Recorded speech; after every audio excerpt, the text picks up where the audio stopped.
so many centuries ago, thousands of years ago, Isis, Horus, and Osiris were thought of as a holy trinity. By whom? By the Greeks. The names Isis, Horus, and Osiris are Greek names. They're Greek names for African personalities. Now, we mentioned at the top of the show that I refer to myself as a memory recovery specialist. So let me just play that role for a second. Please do. We're here in Washington, D.C., and the most obvious symbol of the capital of the wealthiest and most powerful nation in human history is an object that is known as the Washington Monument. Yes. It stands in the geographical center of what was originally the 10-mile square of the capital of the United States of America. Now, that symbol is an ancient African symbol which represents the resurrection of an African king named Asar, whose name was later changed by the Greeks to Osiris. So that symbol is the oldest symbol of resurrection known to man. And I might add, Rock, that symbol was developed in Africa, principally in Kemit, the countries that the Greeks renamed Egypt. That symbol is over 6,000 years old. And it represents a man, Asar, who was the founding father of Kemit, the nation of the black people. And Asar was murdered by his brother. His body was cut into a variety of pieces. One story says 14 pieces, and scattered throughout the land. Asar's wife, Aset, who's known as Isis to the Greeks, searched throughout the Nile River and found 13 of the 14 parts of Asar's body. She laid each of the pieces out and literally remembered her husband, washed his body with oils, wrapped his body in bandages, and created the first mummy in human history. And as she was about to bury her husband, she grieved, as any wife would grieve, because she was about to bury the man that she loved. She also grieved because, according to a story that is over 6,000 years old, a story with plenty of documentation that I see every year when I travel to Egypt, Aset was also a virgin. And before she buried her husband, the spirit of her deceased husband, Asar, came and impregnated her.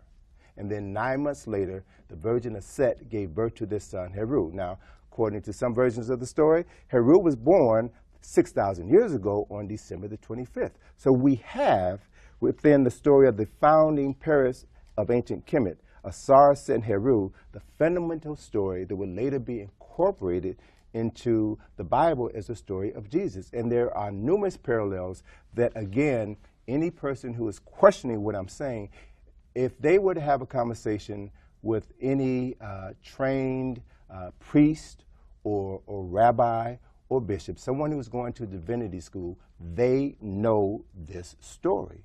And that is also the reason why you'll find this same symbol that looks like the Washington Monument. It was known originally as a tekken.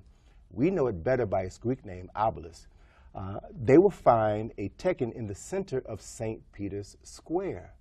So you have to ask the question, what is this African symbol of resurrection doing in the center of the Vatican? And why is it that every Easter Sunday, when the Pope stands on his balcony and delivers his sermon about the resurrection of Jesus Christ, there are 150,000 people standing in St. Peter's Square surrounding that tekken, that oldest symbol of resurrection, and every Pope knows that story. So it begs the issue that not only do people of African ancestry need to have their memories restored, but people of all nations need to know the greater truth of an African story that has been hidden from most people on this planet.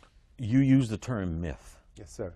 Would you then suggest that the birth of Christ in the manger and the Holy Trinity is a myth also? Rock, you're going to get me in trouble. Okay. That's what we do. But let me say this. What I know, based on studying history and science, is that the story of virgin births in many cultures is based on mythology. We're told that Jesus was born in a manger. We're told that 3 wise men came to visit him. They followed the star that was in the east. Now, this is based on astronomical phenomena, because around the time of December the 21st, we have the solstice, with the winter solstice, which is the shortest day of the year. And from December the 21st through December the 24th, literally the sun is still. The length of the day does not increase nor decrease significantly. So the sun is still.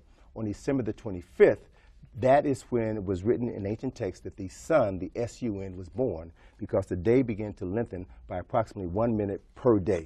So at the time that the sun was born, on December the 25th, that the constellation of Virgo was rising on the horizon, was halfway above the horizon. So it was said symbolically, metaphorically, that the sun, sun, was born of a virgin.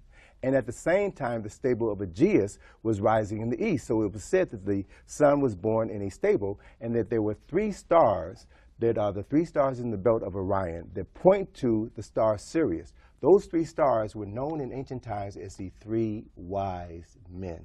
So if we look at the story of the birth of Jesus the Christ, it is a story of cultural significance, mythological significance, and astronomical significance that means 3 different things to people who have an awareness of this story and know how to interpret it. The ancient Egyptians, or Kemites, were responsible for giving us the word amen, a word that Jews use, Christians use, and Muslims use. It is a word in the Kemetic language which means the unseen presence of the Creator. The unseen presence of the Creator. And so we have within this structure a people who understood that there is an invisible force that we can't see that affects everything on life. And through a process of identifying what they refer to as netures. Netur is a term that means the principle or aspects of the Creator. The mind of man is too weak, too small to understand the totality of the Creator. But by understanding the many fragments or parts of the visible manifestations of the Creator in the air, in the water, in the plants, we can come to know this force. And by knowing this force and incorporating this knowledge into our lives, we can cultivate a relationship where we lift ourselves up. So we have in Kemet the very first people who talked about a relationship with the unseen God. We have in Kemet the first temples that were built to acknowledge or to house the Spirit of God, and a process, rituals, if you will, for strengthening that relationship. And so the people of Kemet established the oldest culture known to man. It was in their day what the United States is today, the most powerful nation on the planet. So people came to Kemet from all over the world. People came without a religion, studied the spiritual traditions in Kemet, and then left with a concept which they then introduced to their people, which became known to them as religion. But if you look at the origins of Judaism, Christianity, and Islam, you will see beyond a shadow of a doubt that they are rooted in ancient African spiritual traditions.